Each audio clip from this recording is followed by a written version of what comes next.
Hi, Beanstalk. This is a weird response video to elaborate a comment I made about AR reading. I think it's accelerated, set for accelerated reading. It's been years, in my early 30s. So yeah, I don't really remember what it stands for. I'm Shield of Apollo?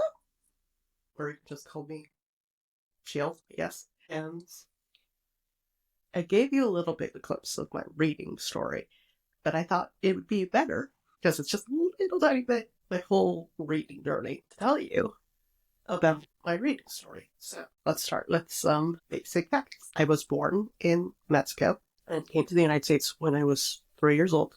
And because of medical issues, my mom was too afraid to put me in preschool or Head Start, so I entered the school with no exposure to English. So to make matters more interesting, I was the only non-English speaking student in the whole primary school that I went to.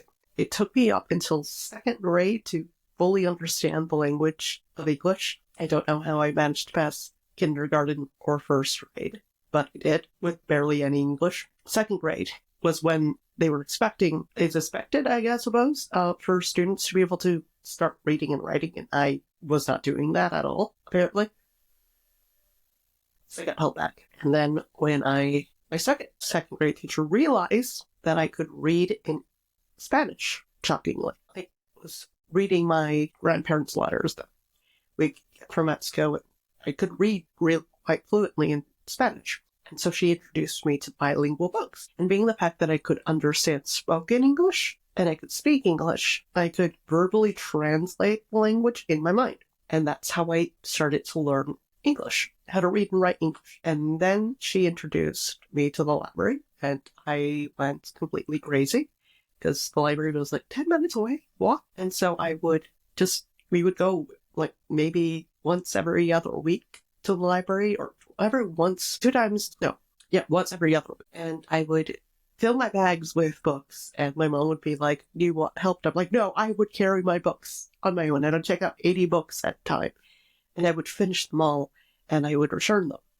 So I became really good at reading books, but I have a comprehension disability, which is why when I was placed in the accelerated reading program, they placed me under the first grade level, which is kind of an issue, being the fact that that whole system is designed to put students in their reading comprehension, but also challenge them to read more. But they're not going to do that. That's kind of a bigger complicated issue, is the fact that they don't let themselves be challenged by giving them a grade system that's grade higher than their challenge level. Anyways, the accelerating reading program is about reading comprehension. So being the fact that they were afraid that I wasn't going to pass the tests, because every time you read, you take a test, which is also a complicated thing because you're literally training kids not to read for fun. You're training kids to read for tests. You take the test, and your percentage would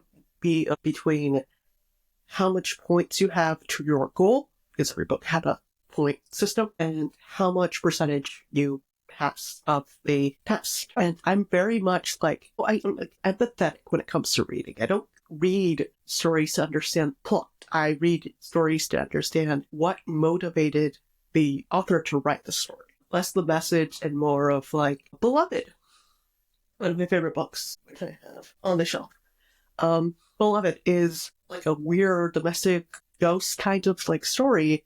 And it was, in my personal interpretation of it, it was an author's trying to understand how parents can end up becoming abusive to their child. Because she has such a relationship with her own mother that she can't see it, abuse of child, unless something traumatic happened from the own. It's just kind of her trying to reason how parental abuse happens. But I can't tell you the plot of it. But I can tell you about how the author tried to drive the sense of emotions in details and stuff like that. So I was terrible at comprehension tests, which is why I had a very low level. At fourth grade, I had a first grade level or something. But what no one expected, including my special education teacher, was the fact that I loved to read. So I would read so much, and I got so good at understanding the patterns of the tests and what exactly the test is looking for the answers for the books, that I would read it and I would skim it to like get like, oh, this is a question that's going to be asked from the test. And I was good enough that I could predict what the quiz was going to question, so I could find that information from the book by skimming it the second time around. I would read it the first time, and then I would skim the second time. But it came to a point where I got to like 200% of my reading goal for the program, that they had to literally put me up a grade. And it wasn't because I passed my comprehension test, because as a special education student, they would give an assessment. Especially for me, it was like comprehension.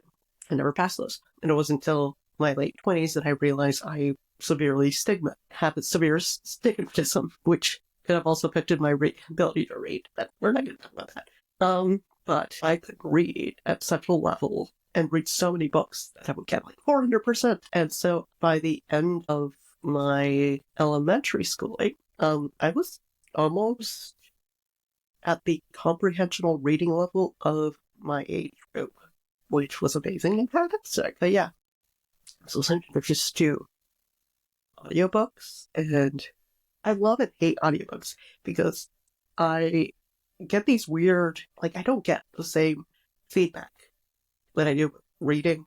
Sometimes I'll read a book and the method that it's written is so, it's just so like metaphorical. It's like, oh, this is just metaphors and we're not really connecting a storyline, and you won't really understand what's going on until you get to the end of it. That I literally will hear audiobooks on it. Sometimes they like the voice acting. So I'll read an audiobook and I'll read it, but I read so fast that even at the high speed, the audiobook will distract me from the actual book, and it's the same book. Because I'm reading quicker than the audiobook.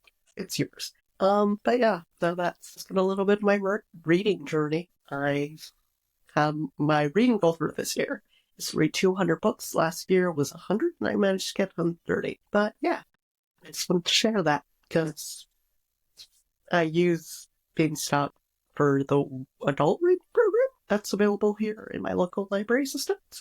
It was so cool that you guys responded to my comment, and so I'm like, I should tell them my whole reading journey, because it is kind of impressive, the fact that I managed to overcome both language barrier and also disability, and even with all that, I still kept my love of storytelling. So yeah, I currently have a whole shelf of just pure library books, so I still check out library books. These are books that I buy from thrift stores, but most of them are library books. So yeah, I love that the library is still going up, and now I make it a career where I use my bachelor degree in psychology to psychoanalyze books. So that's kind of like my niche, is I psychoanalyze books. So yeah, bye guys.